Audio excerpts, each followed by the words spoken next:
Updating Statutes for the Intellectual Property Research course at Boston College Law School.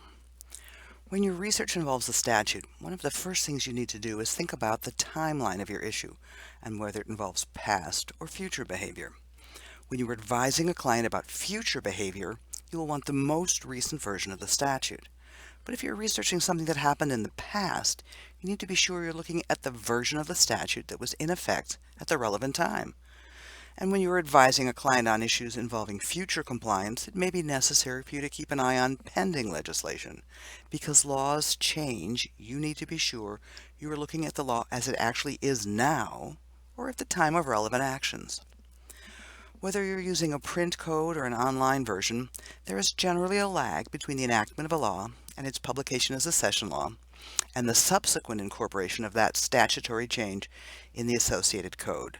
So the first step in verifying that you're looking at a current law is to check the currency statement of the code you are using.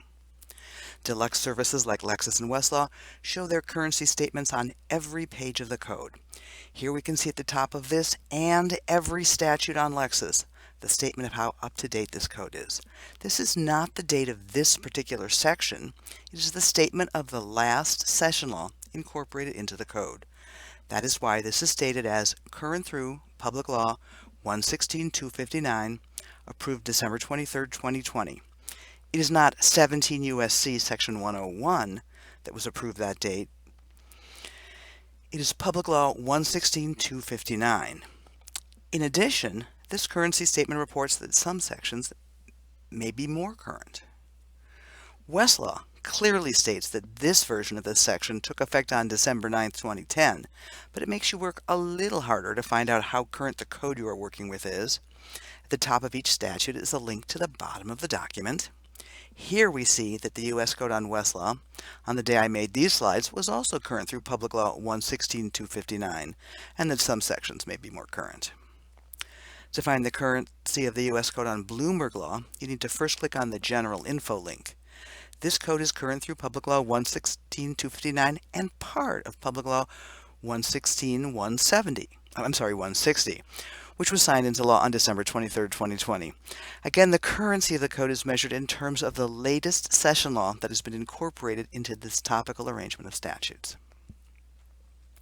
Here's the currency statement for the U.S. Code from the Office of the Law Revision Council, the people who actually compile the code. This version of the code, the day I made this, was also current through Public Law 116-259, December 23, 2020. This page also states that each section has a currency date at the top and will alert the user to any pending updates. This is how 17 U.S.C. Section 101 appears on the Office of Law Revision Council site. It states that this code section is the one in effect on February 3, 2020, the day before I made this slide. It also states that there are public laws that have been enacted for which classification has not yet been finalized, and their possible effect on this statute is not reflected in that effective date. When dealing with federal statutes, you can usually find the latest changes using the classification tables at the Office of the Law Revision Council. Sections of public laws that make any changes to the code are mapped to the code sections amended, repealed, or added. For each session of Congress, there is a listing in public law order and U.S. Code order. Public Law 116-260 was such a sweeping piece of legislation, so quickly written and enacted, that the Office of the Law Revision Council has not yet finalized the classifications for that act. Premium services such as in Lexis and Westlaw provide additional indications that a statute has recently changed or is about to change. Lexis uses a yellow triangle to indicate pending legislation and a red one next to the words Legislative Alert Service to indicate that this section has been amended by a law not yet incorporated into this code. For this statute, Lexis provided an alternative version, a provisional preview of some of the changes made to it by Public Law 116-260. Westlaw uses a yellow flag to indicate pending legislation that could amend or repeal a statute, and a red flag to indicate that the statute has been amended or repealed by a session law that Westlaw has not yet incorporated into this code. Westlaw could also use a red flag to warn you that the statute has been ruled unconstitutional. These warning signs and flags are your cue to do further research into the future or validity of the statute. They don't tell you the extent of the challenge, change, or potential change to the statute, just that it exists. Westlaw also provides a link to the amending session law.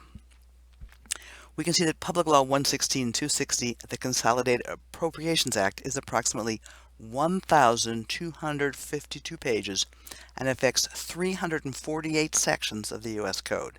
It is so long that Westlaw has divided it into 3 web pages, so be sure to search within it using Westlaw's Search Within feature rather than your web browser's Find Within page, because the part you are looking for may be on another web page. Some public websites can be more difficult to use than the premium services. For example, the Massachusetts General Laws website, provided by the Massachusetts General Court, the Massachusetts Legislature, does not include a statement of how up-to-date the code is on every page, but only places that information on the main General Laws Search and Browse page. At the bottom of the page is the statement, "This site is periodically updated to reflect any changes made to the general laws." This site includes all amendments to the general laws passed before July 31, 2019. The page then directs us to the next step in updating this code, locating those laws passed after the last revision. In this case, there's a link to the Massachusetts Session Laws of 2019.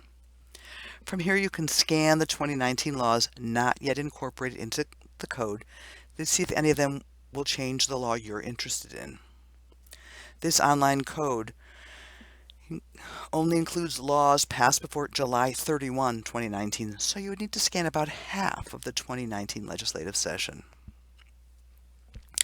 You'll also need to scan the laws enacted in 2020 and eventually 2021 until those are included in the code. By the way, not every law takes effect on being signed by the executive. In Massachusetts, many statutes have an effective date in the text of the statute itself. A bill that does not have an effective date will be in effect 90 days after it was signed by the governor. So this act approved on January 15, 2021 will not take effect until March of 2021. This future statute, although enacted, does not appear in Lexis, Westlaw, or Bloomberg Law as of the making of this video. When your legal issues involve past actions, you need to use statutes that were in effect at the time of the action in question. For example, patent and copyright requirements have changed, so sometimes you need to find the statutes that were in effect when something was written or published, or invented or patented. Lexis has annual archive code versions back to 1992. Each section is archived as of January 1 of each year. Westlaw has a versions feature under the History tab that allows the researcher to link to a particular prior version of the statute back to around 1990. Or compare changes between 2 versions of a statute from then to present. Most prior versions on Westlaw provide the specific dates that version of the statute was in effect. For some statutes, you may need to read the actual text of the law to determine whether or not the new version applied in a particular situation. Some parts of the law may have different effective dates. And some amendments to the copyright law explicitly do not apply to copyright secured from 1964 to 1977. If you need versions of statutes too old to be on Lexis or Westlaw, Hein Online has PDF versions of every edition and supplement of the U.S. Code published, as well as a full run of statutes at large. It also contains the session laws of the 50 states and a number of historical state codes.